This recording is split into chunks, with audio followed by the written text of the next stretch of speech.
welcome to another episode of Lexitecture, a podcast about words by word nerds and for you. My name is Ryan, and in each episode, my friend Amy and I will be talking about our two favorite words of the week, looking at their origins and history, and generally chatting about how they got to where they are today.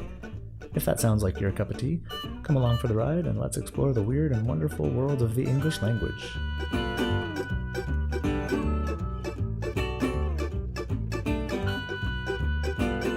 Today's episode, Explore Nostalgia. So, the word I am going to talk about, then, is nostalgia.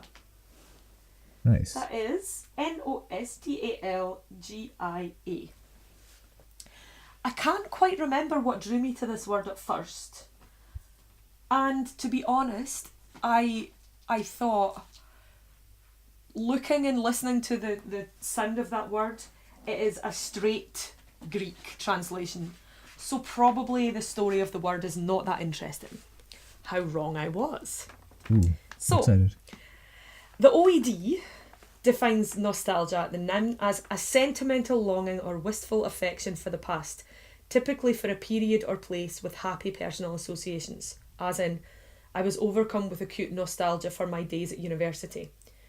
Also, it has the evocation of those feelings or tendencies, especially in commercialised form, as in an evening of TV nostalgia. Oh, okay. Now, the OED gives the origin as late 18th century, and in the late 18th century, this word did not actually mean a sentimental longing or wistful affection for the past. It meant acute homesickness, as in clinical acute homesickness, a disease that afflicted the Swiss, sometimes terminally. And if that sounds like a craziness that I have just made up, welcome Does. to the wonderful world of words. It does sound like you've just... Did you say the Swiss? Yes. So, the OED goes on to say, so it's modern Latin, which is a translation of the German Heimweh, it's Heimweh, which means homesickness.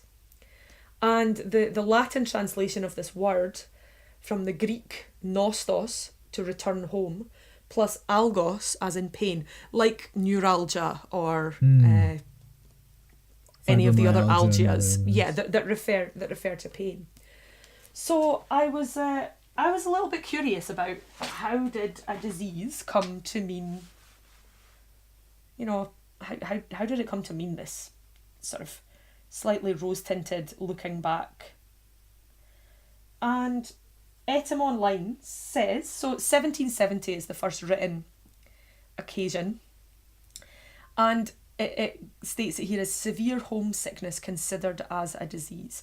It was coined in 1668 in a dissertation on the topic at the University of Basel by scholar Johannes Hofer as a rendering of the German Heimweh. Heimweh is sometimes translated as home woe. So this notion of an extreme emotional sadness for one's home. And the other thing that I found very, very interesting, I'll talk a bit more about the disease of nostalgia in a second, but the Etim Online entry for nostalgia makes reference to pie. Now, I'm a fan of pie. Who isn't a fan of pie? No, naturally. However, it did occur to me quite quickly that they probably weren't talking about delicious pastry with a delightful filling. And pie, in fact, is a term that I think I'm going to come across quite soon in a book that I started reading this week, although I haven't had much time to read it. The book is called The Power of Babel, and it's by an American linguist called John McWhorter. And the introduction, which is about as far as I've gotten at the moment, states that this book intends to take me, the reader, on a journey. The journey that describes the original proto-language that was first spoken by any human, and how that original language came to be the 6,000 or so languages that are currently extant in the world. I'm very, very much looking forward to discovering fantastic. How that journey goes. Yeah, I thought you would like it. Side note, John McWhorter. an unbelievably unnecessary plug, just to interrupt you. John McWhorter is the host of one of my favorite podcasts. Oh, really? I was actually planning on asking you if you knew about John McWhorter, because he sounds like we would love him. He's in our carass for sure. Oh, he's fabulous. His podcast is called Lexicon Valley. Ah, and okay, it's okay. the most delightful confluence of deep linguistics, entertaining narration, and hit/obscure Broadway musicals. Oh, wow. Yeah. I think I love him even more than I thought I already did. Yeah, that's no doubt. So, pi, as I discovered when I did a little bit of Googling, pi stands for Proto-Indo-European. Yes, right. And because, shock horror, I'm not much of an expert in linguistics. I don't know a great deal about linguistics. My interest in words is purely an interest in words. I don't have much scholarly kind of backup behind it. And Proto-Indo-European is defined by Wikipedia as the linguistic reconstruction of the hypothetical common ancestor of the Indo-European languages, which are the most widely spoken language family in the world. Mm-hmm. I was very, very interested to find that Proto-Indo-European is the forefather or the forerunner, the languages that are contained within the family that was sort of derived from Proto-Indo-European seem to me really incredibly diverse. Not what I was expecting at all. So, for example, I'm desperately trying to find... here we are. So, the most widely spoken descendant languages or daughter languages of Pi are Spanish, English, Hindustani, Portuguese, Bengali, Russian, Punjabi, German, Persian, French, Italian, and Marathi. Wow. Hundreds of other living descendants of Pi range from languages as diverse as Albanian, Kurdish, Nepali, Saconian, Ukrainian to Yiddish, which absolutely blows my little etymology loving mind. Yeah. So the Pi reference in the Etym entry for nostalgia states that the Pi here is the syllable nes, N-E-S, as in Greek neomai, to reach some place or escape or return to get home. The Pi root is nes, to return home.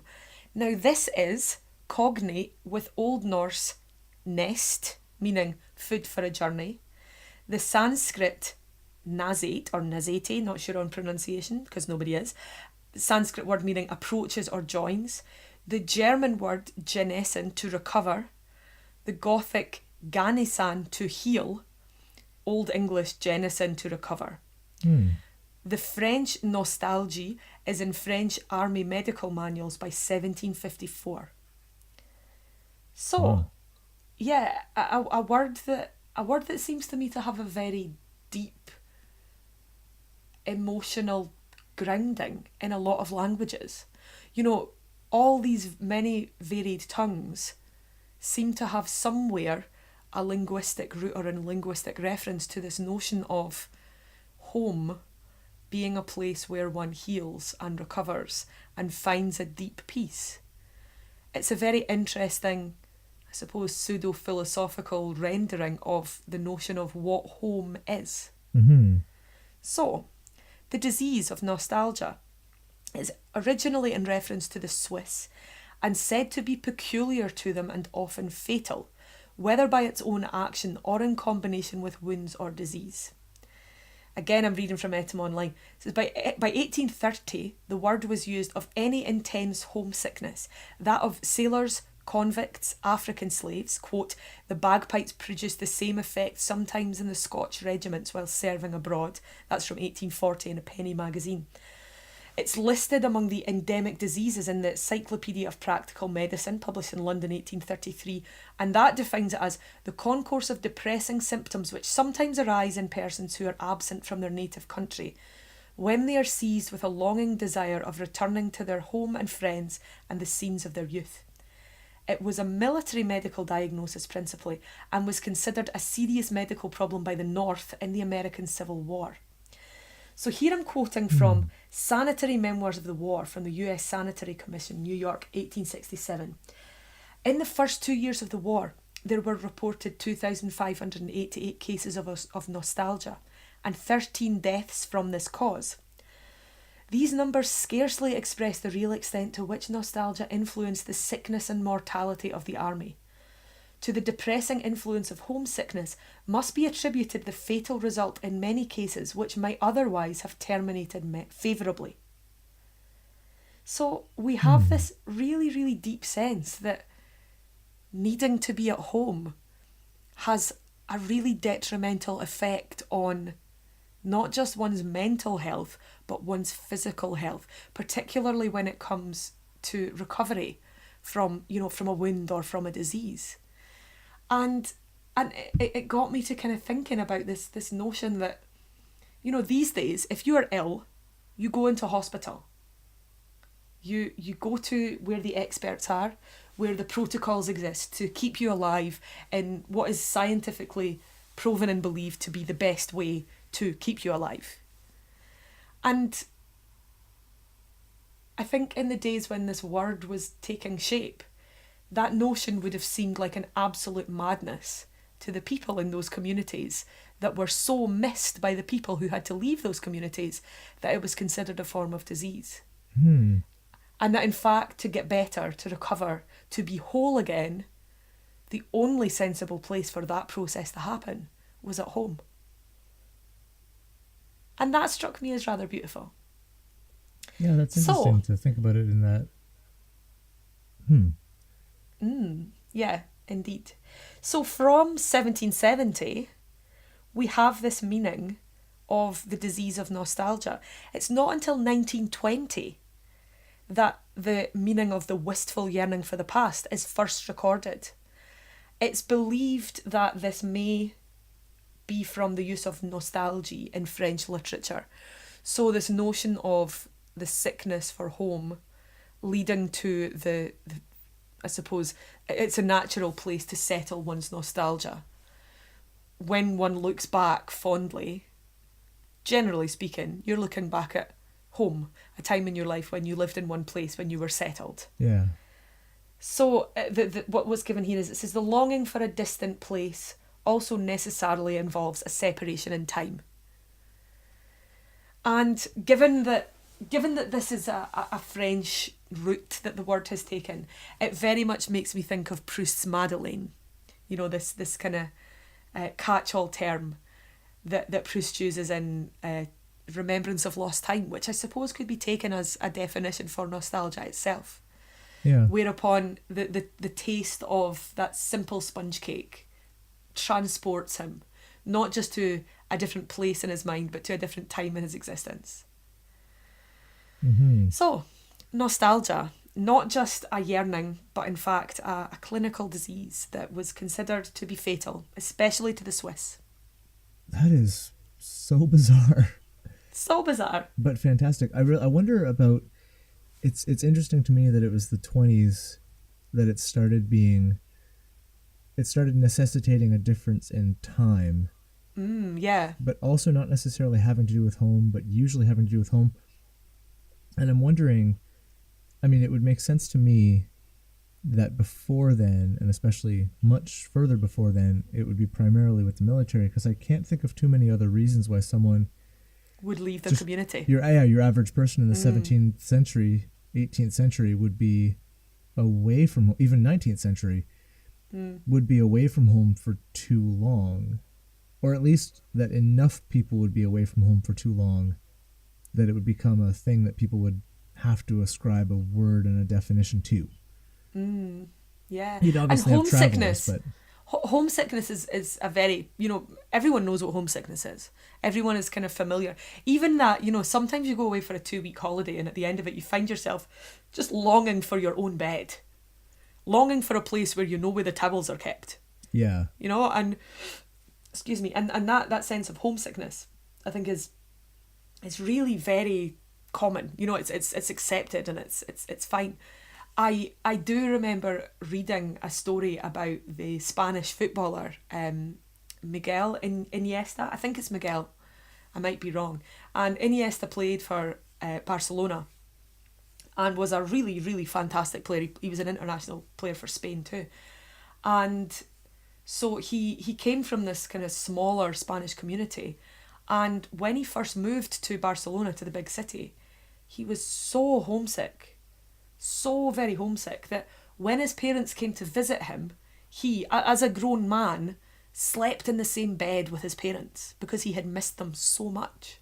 Wow. And I found this really quite, I suppose charming is the word that I'm after. And also, I mean, I suppose there's that stereotype of Europeans being a bit more in touch with their emotions than the British are. I couldn't really imagine. I suppose we might stereotypically again be imagined to have a slightly more stiff upper-lipped approach to homesickness. Right. But homesickness can be a really debilitating thing to experience. Oh, for sure. Absolutely. So the notion of nostalgia as the disease of homesickness was something that, I found really interesting. Yeah, and just the way it's described as fatal. That's the thing that really, several cases of homesickness, often fatal. It's like I do love the sort of, oldie-timey records that have been kept of mortality. And you get things like not just things like sort of diseases that no longer exist, like consumption, but you also get things like people die from having taken to bed or been shocked, things like hold on a second, I'm finding an example of the sort of thing that I'm talking about.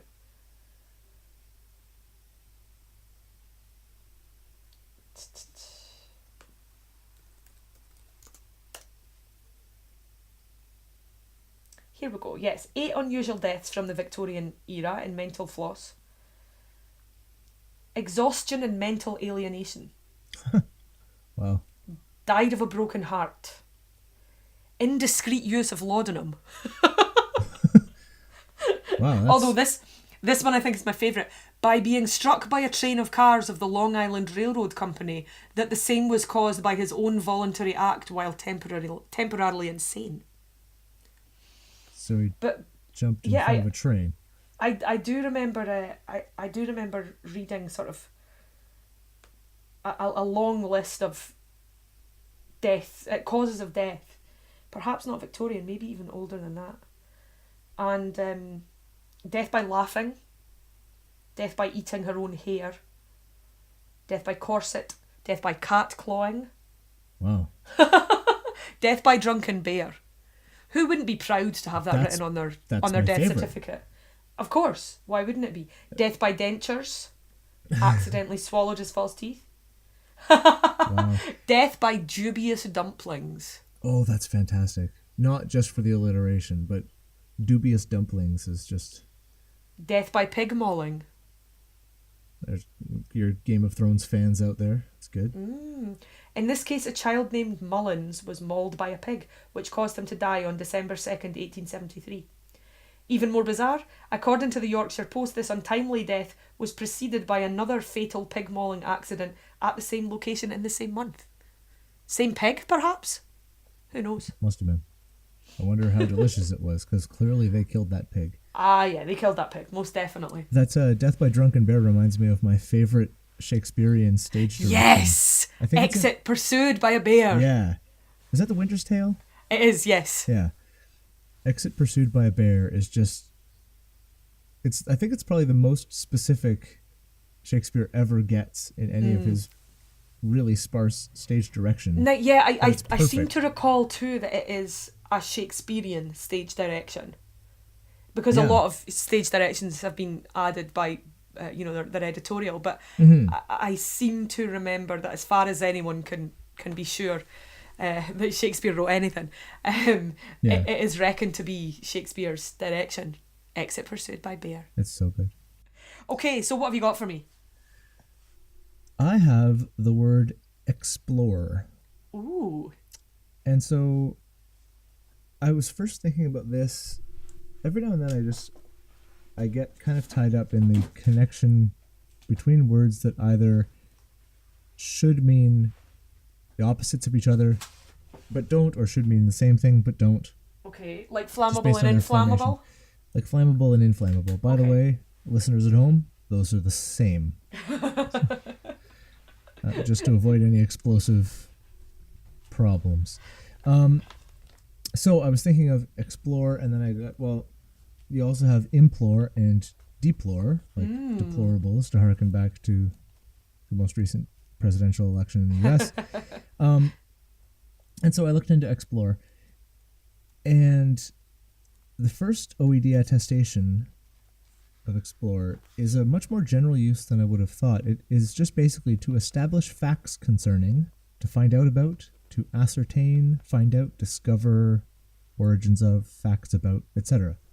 Rather like we do. Exactly. And so the earliest uses of this particular definition date back to kind of early to mid 1500s, 1530s-ish. And I thought that was a bit strange.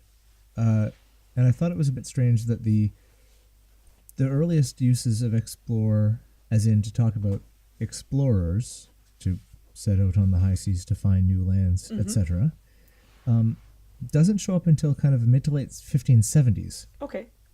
So several decades later. So it seems like it went from a more general to a more specific. It's obviously hard to tell because this is just the written stuff. Yeah, sure. But exploration was mainly funded by royalty, so you would think there would have been some fairly heavy, and there was some fairly heavy documentation about what was going on. So I thought that was a bit weird. But anyway, well, more on that in a second. Back to the actual etymology of the word and why we're here. So it's from a Latin, and there are two theories.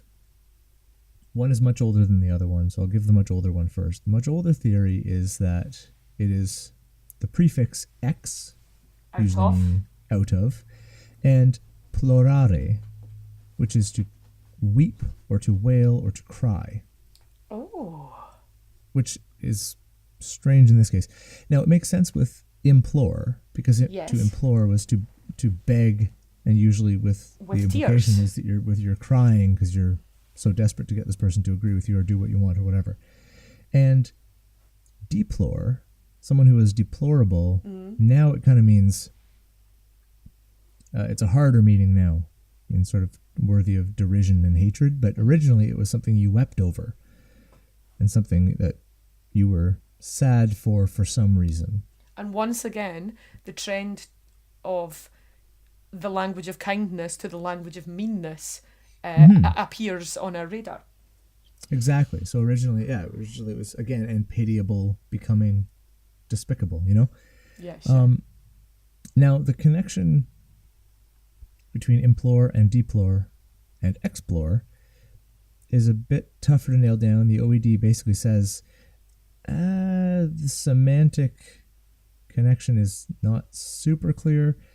There were some ancient sources, because now we're getting into Latin etymology. And so there were ancient sources that talked about the original meaning of explore was used in the context of hunting, and it was to scout out an area or flush out an area by shouting. So by an alternate definition of cry, like to yell.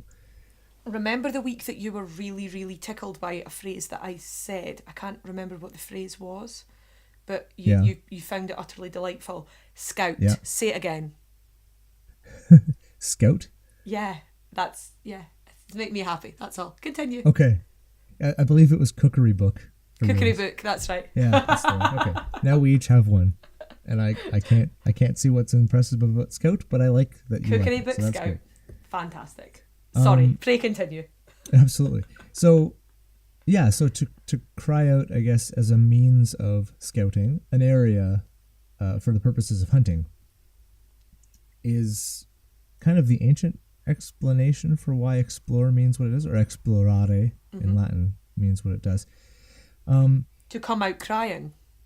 Yeah, or to I guess be crying out. You want to discover what animals are in an area if you're hunting. You just yell and scare them away, and they come running out of the bushes and flush them sure. out and stuff like this. So that's one reason, one explanation. Edom Online has a slightly different. They cite there's a Dutch linguist named, I believe it's just Michael, Michiel de Vaan, and he's written a lot about Latin etymology. Okay. And he talks about modern sources that take this definition, the verb explorare, meaning to hunt by shouting out. He calls it not unlikely. Edom Online has another explanation, which was from the Latin root pluere, to flow. So, which would have the sense of exploration being to flow out in quest of discovery, to go out of a country or a place and looking for things and flowing out. That's quite lovely. That, I like that. I don't know why it wouldn't have... I don't know enough about linguistics to know whether it's unlikely that it would have ended up that way, despite having come from a completely different root word from implore or deplore, like why it would be so similar. Yeah, sure. If that had been the case then. But that's the other theory. Now, that said, that idea of it coming from pluere, I can only find that on Edom Online. The OED doesn't talk about that at all. The OED just says it's from plorare, meaning to cry or weep or wail, and then it's content to just say, the semantic connection between crying and weeping and exploring is unclear, and it's sort of okay with just leaving it there. Just that. Yeah. So it seems to take it as a given that that's how it goes. I was curious about the delay between explore meaning to just learning to being exploring meaning to go into the heart of Africa looking for stuff, or go and set out on the seas to find new things. Because the 1570s, a lot of the age of exploration had already happened by then. Yeah. Columbus's voyages, Magellan, there's a lot of big names who were already well into or finished their careers or indeed lives by then. And so I was really interested in that, and I was wondering if, it's pure speculation as to why there's this delay, is that I'm wondering if the earliest explorers, because they all seemed to have a goal, a quite specific goal. Columbus didn't think he was just going and exploring. He was like, no, I'm just going to go to India. I'm just going to go this way. Yeah, sure. Because I know it's there, this passage to India by sailing west, but I just have to get there. So I'm wondering if it wasn't until later that everyone kind of went, maybe we should use this word, because what they're really doing is just guessing until they get there. I don't know that, but I'm wondering if it was kind of like... Explorers don't really explore, or didn't, certainly. You're right, because rich people didn't tend to say, here's vast amounts of money for you to just go and have a look. Just go cast about in the ocean for a couple of decades and see what comes up. I suppose if you were a self-funded explorer, then there might be more of that kind of notion about what you were doing, because you weren't really answering to anyone except your own finances. Yeah, exactly. But yeah, if Queen Isabella is giving you money to go to India, you get your ass to India. And if you can't get your ass to India, you'd better make sure that you have a really, really, really good consolation prize. That's right. I found you a quote-unquote new place. Yeah, Please don't ask what I did when I got there. You know how you sent me to find this very, very specific thing? I didn't do that. But I did find a thing. I found a thing. It's not the thing, but it's a thing.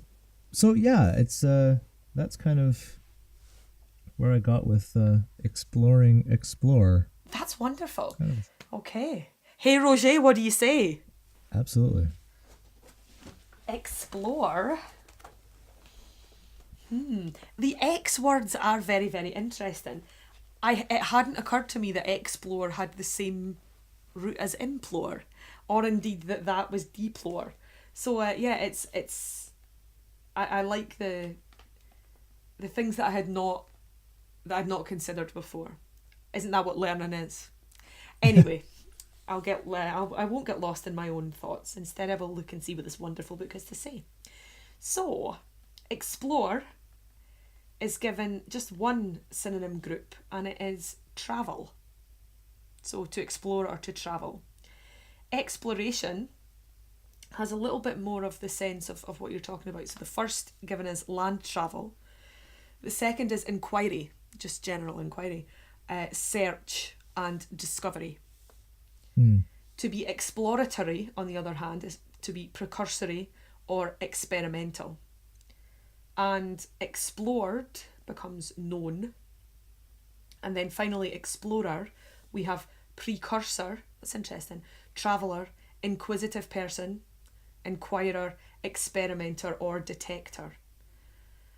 So interesting that an explorer, only one of the synonym groups given is in fact related to travel or to going to places, whether they're new or not. And the rest are all, as you said, just generally about finding stuff out and being curious. Yeah, that's interesting. Yeah, so I like that. I think Roger might take you a little bit far off the beaten track of the meaning of the word exploration, but perhaps not too far. Not as bad as some of the other ones. Yeah, exactly. Nostalgia, we have, interesting, remembrance, regret, melancholy, and desire. So Roger makes no nod whatsoever to the original meaning of the word as homesickness or as a sort of a clinical disease. Nostalgic, however, the synonym group given is unhappy. That's interesting. I would usually tend to think of nostalgia as a pleasant recollection. So whether the circumstances of leading you to be nostalgic might be related to unhappiness, as in, I'm unhappy now, it was so much nicer back then when I were a lad, or whatever. Yeah, I feel like I know that John Hodgman is a writer and comedian and also a podcaster who has long held that nostalgia is the most toxic of impulses. And I've actually found myself, I don't agree with him to the full extent that he goes that far, but I also find closer to agreeing to him than I thought I would, in that what you were just saying, like the idea that when you're nostalgic, it's kind of a grass is green on the other side, only it's another side that you can't possibly get to ever because it's past. Yeah, absolutely.